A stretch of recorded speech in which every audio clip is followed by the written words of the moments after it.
جب بھی کوئی بے وفائی کرے، قدم قدم پہ آپ کو اس کے تجربے ہوں گے، تو ایک ہی جملہ بولا کریں، اللہ تو ہے نا، اور میں آپ کو لکھ کر دیتی ہوں.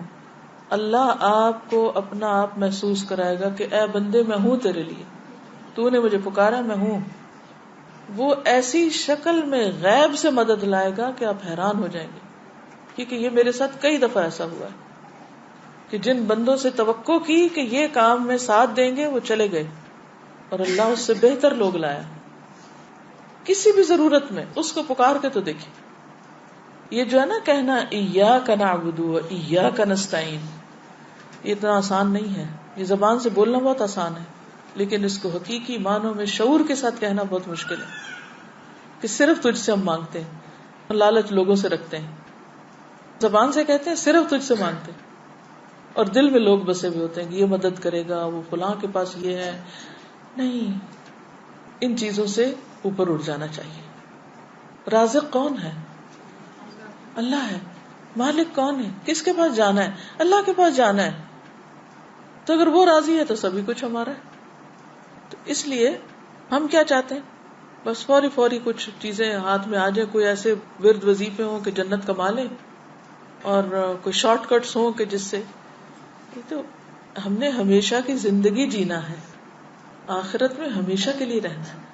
اس کے لیے اللہ تیار کر رہا ہے، چھان پٹک کے ایسے ایسے مشکلوں میں ڈال کے خالص کر کے. اور اسی لیے مومن پر وہ جو موت کی تکلیف آتی ہے نا، وہ بھی ایک پہلے میری سمجھ میں نہیں آتا تھا کہ اتنے نیک نیک لوگ اور ان پہ کیوں تکلیف آتی ہے. دل ہول جاتا ہے بعض تکلیفیں دیکھ کر، حالانکہ وہ لوگ واقعی نیک ہوتے ہیں. ہم دیکھ رہے ہوتے ہیں کہ وہ اس کے ساتھ بڑی تکلیف پیش ہے، اور اللہ کو پتا ہوتا ہے کہ وہ اس کے درجے کتنے بلند ہیں جس جگہ پہ اس نے ہمیشہ رہنا ہے. اس کے علاوہ آپ دیکھیے کہ بعض لوگ مالی معاملات میں بہت پریشان رہتے ہیں، اور جب وہ دیکھتے ہیں کہ لوگوں کے پاس بہت کچھ ہے تو اور بھی غمگین ہو جاتے ہیں، اور بھی حسرتیں پیدا ہو جاتی ہیں.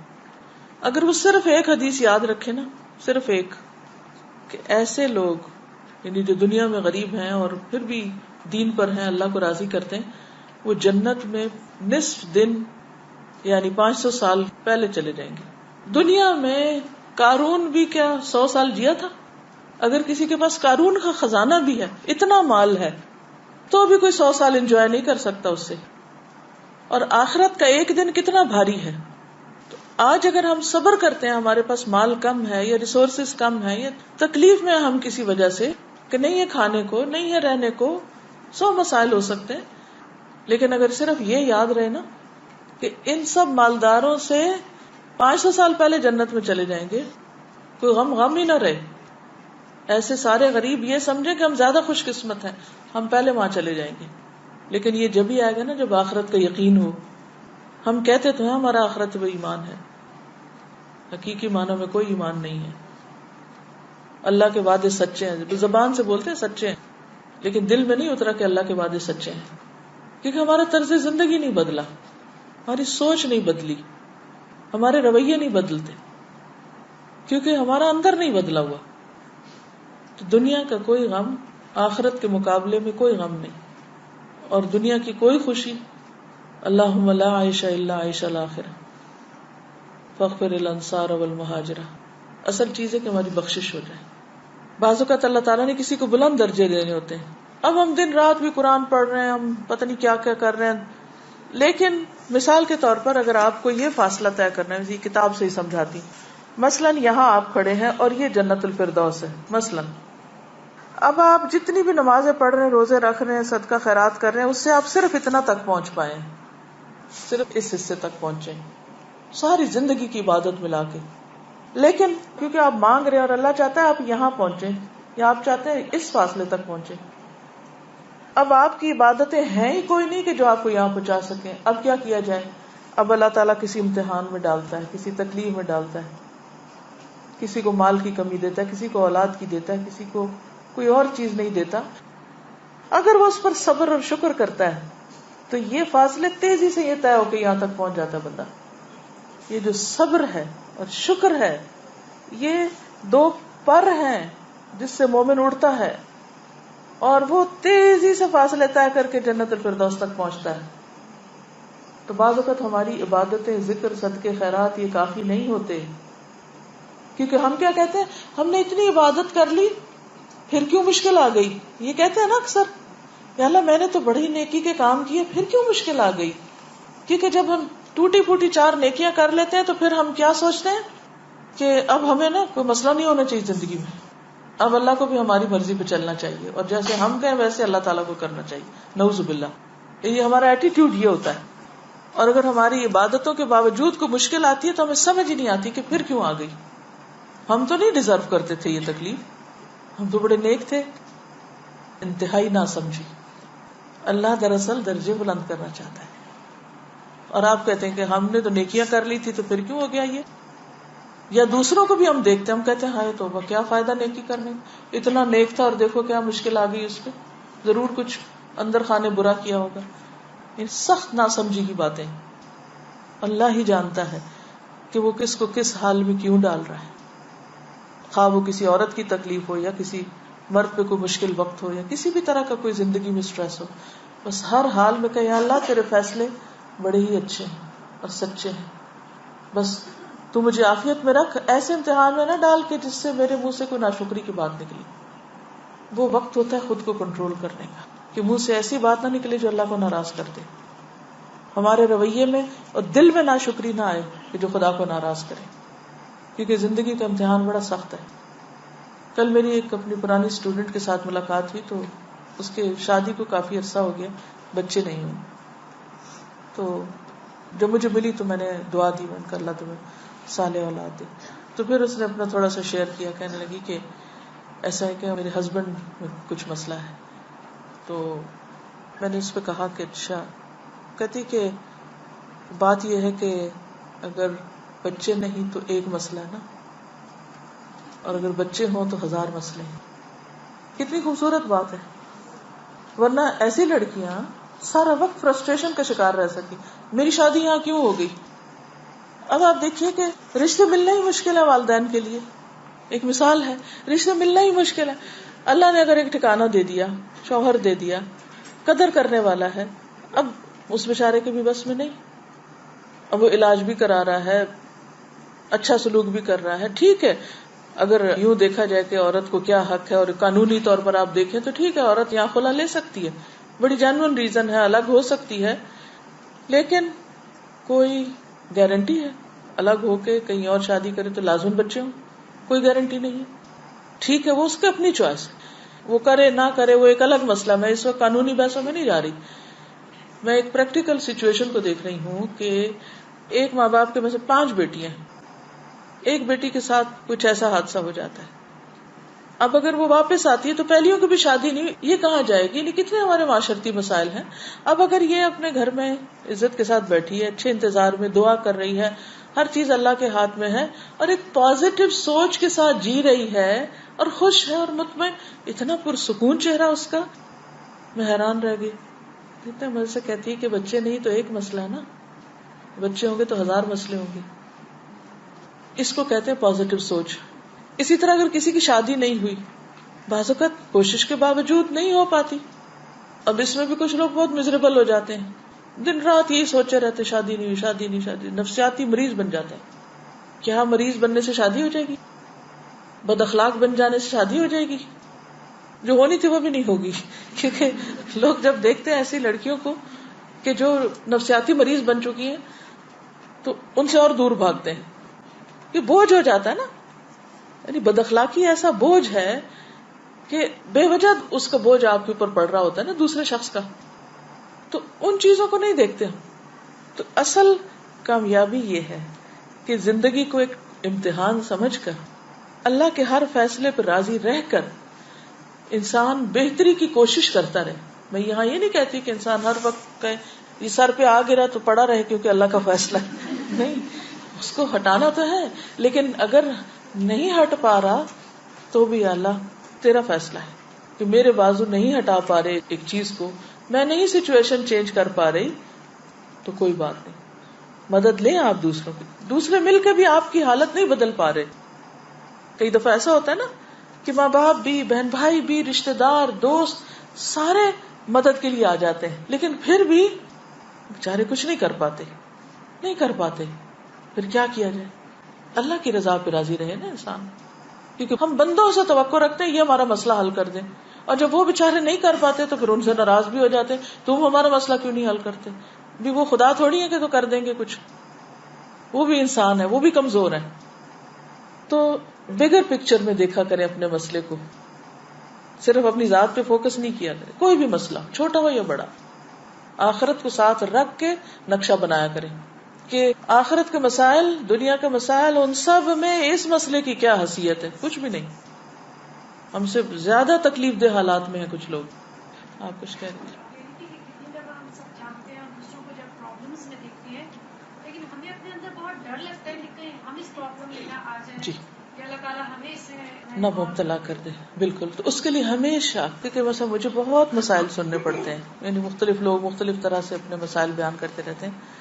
تو the moment کوئی شخص سٹارٹ کرے مسئلہ بیان کرنا تو فوراً دعا پڑھنا شروع کر دیں, الحمدللہ الذی عافانی ممن ابتلاہ بہ. کثرت سے یہ پڑھا کریں. جب بھی آپ کسی کو مسئلے میں دیکھیں تو ایسا لگتا ہے نا جیسے کہیں یہ مجھ پہ نہ آ جائے, ڈر لگتا ہے کہ یا اللہ میں تو کوئی بہت اچھا نہیں کہ تو نے مجھے ابھی تک عافیت میں رکھا ہوا ہے, تو فوراً شکر گزار بن جائیں. الحمدللہ الذی عافانی ممن ابتلاہ بہ, کیونکہ ہر ایک کا ٹیسٹ فرق ہے. جی آپ فرمائیے.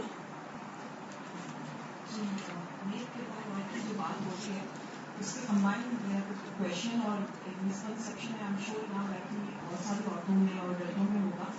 میں نے 2-3 درس میں آپ سے کافی سال پہلے سنا تھا کہ شوہر جو ہے بیوی کو فورس نہیں کر سکتا کہ وہ ساس سسر کی خدمت کرے. اب جب میں نے یہ بات سنی مجھے تو اتنا برا ریئیکشن یا ایک نیگیٹو تھنکنگ نہیں آئی, بٹ آئی ایم شیور جب لوگ سنتے ہیں تو اس کو بہت نیگیٹولی لیتے ہیں. تو میں چاہوں گی آپ اس کو تھوڑا سا پلیز اس کو بتائیں. دیکھیے قرآن پاک میں نسب اور سحر دونوں کو ساتھ ساتھ بیان کیا گیا ہے. نسب جو والدین ہیں, سحر جو سسرالی رشتہ دار ہیں, سسرالی والدین, ساس سسر. کچھ چیزیں ہیں کہ جو قانونی حیثیت رکھتی, اور کچھ چیزیں ایسی ہیں جو قانون سے آگے احسان کا درجہ رکھ. جیسے آتا ہے نا کہ ایمان, اسلام, احسان, ٹھیک ہے نا. کچھ چیزیں ہیں جو آپ کے ایمان یقین کے ساتھ تعلق رکھتی ہیں, اس کا پارٹ ہیں عمل میں. کچھ چیزیں اسلام کا ایک پورا جو سسٹم ہے اس کا پارٹ ہیں, جس میں قانونی پہلو بھی آتے ہیں. ایک ہے جو احسان کا درجہ ہے. والدین کے ساتھ جہاں بھی معاملہ کرنے کا ذکر آیا ہے وہ کیا ہے, قانونی معاملہ یا احسان. احسان کا ہے نا, چاہے وہ اپنے والدین ہو چاہے وہ سسرالی. مثلاً یہ جو بات آپ کہہ رہے ہیں نا کہ جو میں نے کہی ہے کہ شوہر مجبور نہیں کر سکتا بیوی کو کہ وہ ضرور اس کے والدین کی خدمت کرے, مجبور نہیں کر سکتا. یہ ہے قانونی پہلو. مثلاً کوئی شوہر اس بنا پر اپنی بیوی کو طلاق نہیں دے سکتا یا اسے نہیں دینی چاہیے, یا بیوی میرے والدین کا فلاں کام نہیں کرتی مثلاً, کیونکہ جب طلاق کے یا خلا کے مسئلے عدالت میں جاتے ہیں تو وجہ معلوم کی جاتی ہے نا کہ نہیں. ایک عورت جب کہتی ہے کہ میں نے خلا لینی ہے تو وہ ایسے تو نہیں جج اٹھا کے کہتا اچھا ہو گئی تمہاری بات, جو تم چاہتی وہ کر دیں گے. نہیں, وہ وجوہات معلوم کرتے ہیں.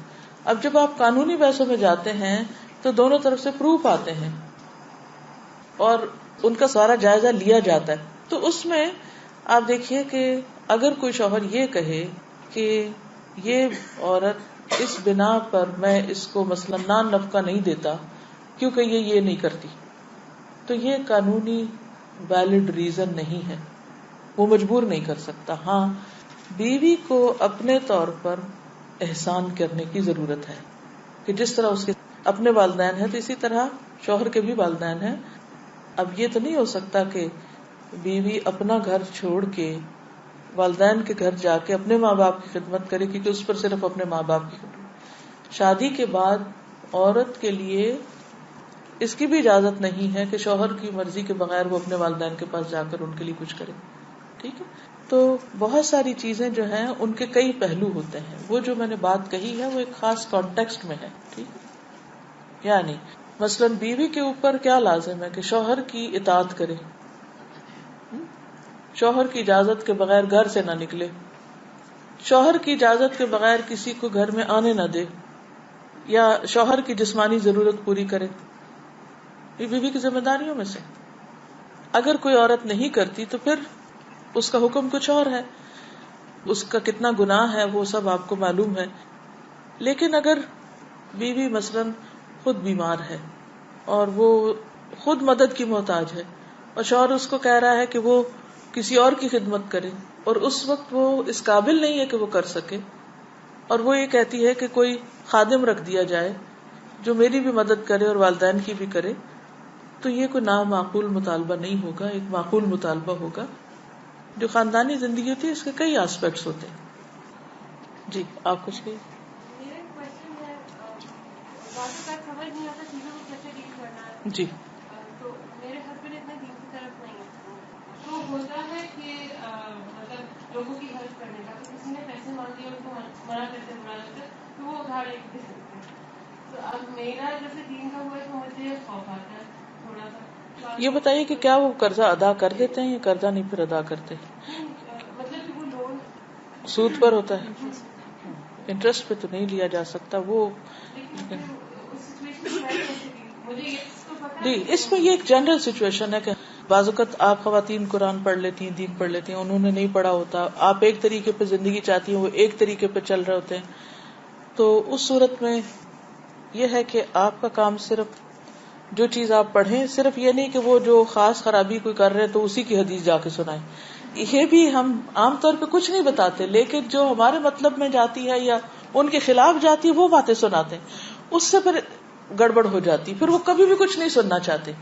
تو یاد رکھیے کہ جب ہم ان کو بتانے لگے تو کامن گراؤنڈ سے پہلے چیزیں شیئر کریں، پھر کرتے کرتے کرتے اگر اس میں وہ چیز بھی آ جائے جو ان کے خلاف جا رہی ہے تو اس کو بھی وہ ڈائجسٹ کر جائیں گے، کیونکہ آپ ان کو پن پوائنٹ کر کے ان کے اوپر ڈائریکٹ تیر نہیں مار رہے، کیونکہ آپ ان کو ایک خیرخواہی اور ہمدردی سے بتا رہے. یہ جنرل بات ہے، میں سب کے حوالے سے کر رہی ہوں. جو کچھ بھی پڑھیں، جو سیکھیں، کچھ نہ کچھ آپس میں جا کے شیئر کریں. اور جب اچھا موڈ ہو، کھانے کی میز پہ ہوں، کہیں باہر ہوں، گاڑی میں بیٹھے ہوں، جیسے اور باتیں آپ کس سے شیئر کرتے ہیں، دین کی باتیں بھی بس اسی طرح جنرل لائٹ موڈ میں شیئر کرتے رہیں، حتیٰ کہ وہ ان کے اندر ایک طلب پیدا ہو جائے اور سنجیدگی آ جائے اور سیکھنے کا شوق آ جائے، وہ پھر ایک لیٹر سٹیج پہ. اسی طرح بعض ایسے کام ہسبینڈز کر رہے ہوتے ہیں جو بالکل دین کے خلاف جاتا ہے اور ہماری جان پہ بن جاتی ہے جس دن ہم مسئلہ پڑھ کے جاتے ہیں، اور ہم چاہتے ہیں کہ اوور نائٹ اب چینج آ جائے ان میں بھی. اور جب وہ نہیں کرتے تو پھر ہم ان کو برا بھلا کہنے لگتے ہیں اور لڑائیاں ڈال کے بیٹھ جاتے ہیں اور پتہ نہیں عجیب و غریب رویے اختیار کر لیتے ہیں، جس سے وہ سمجھتے ہیں کہ سارا قصور دین کا، وہ اور دین سے خوفزدہ ہو جاتے ہیں اور دور ہو جاتے ہیں اور ہم اور مصیبت میں دلدل میں جا پھنستے ہیں. تو ایسی صورت میں ایک تو یہ ہے کہ جیسے میں ہمیشہ کورس کے شروع میں کہتی ہوں کہ اپنے پیاروں کو، گھر والوں کو ساتھ لے کے چلے. اس سے مطلب یہ ہے کہ ان کو بھی ساتھ ساتھ پتہ چلتا رہے آپ کر کیا رہے ہیں. یہ صرف دین کے معاملے میں نہیں، ہر معاملے میں یہی کریں کہ جو آپ گھر سے باہر کر کے آئیں گھر آ کے شیئر کریں.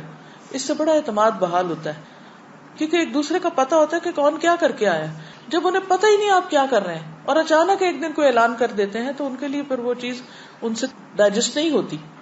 تو روز کی شیئرنگ میک شور کہ آپ تھوڑا تھوڑا تھوڑا تھوڑا شیئر کر رہے ہیں، اتنا جتنا وہ سننا چاہیے. یہ بھی نہیں کہ وہ سننا ہی نہیں چاہ رہے اور کانوں میں ہاتھ رکھ لیں اور آپ کی تقریر ختم نہ ہو. لوگ دین سے دور ہوتے ہیں صرف اس وجہ سے کہ ہم ان کے اوپر اوور ڈوزنگ کرتے ہیں. اچھا اب آپ دیکھیے کہ مثلاً کوئی ایسی چیز جب ہم ان کو بتاتے ہیں، وہ مثلا سود کا لین دین ہے یا کوئی ایسی نوکری ہے جو غلط قسم کے کاموں پر مبنی یا کوئی بھی چیز، تو آپ اس سے ہی نہیں شروع کریں گی، صرف اس ایک چیز کو نہیں دین بنائے گی. آپ اس سے پہلے جتنی چیزیں آپ دیکھیے کہ دین میں سب سے پہلے کیا ہے، ایمان ہے، عقیدہ ہے، یقین ہے، آخرت ہے. کتنی چیزیں، وہ یقین پختہ ہوگا تو باقی چیزیں لی جائیں گی. اب پہلے آپ کامن گراؤنڈ سے بات کریں، اللہ کی محبت کی، آخرت کی، ادھر کی ادھر کی ساری کر چکے، پھر آپ عبادات کے اوپر آ جائیں، زکوٰۃ دینے کی بات کر لیں، پھر اور اس طرح کی. کیونکہ یہ جو عبادات ہیں یہ دراصل انسان کو تیار کرتی ہیں اور بہت سی اچھے اخلاق کے لیے. مثلا نماز قرآن مجید میں آتا ہے ان الصلاۃ تنہی عن الفحشاء والمنکر، نماز انسان کو برائیوں اور بے حیائیوں سے روکتی. اس چیز کو دیکھیں کہ وہ نماز پڑھ پا رہے ہیں یا نہیں. اگر وہ نہیں پڑھ پا رہے تو ان کی مدد کریں کہ وہ کسی طرح اس کے لیے تیار ہو جائیں.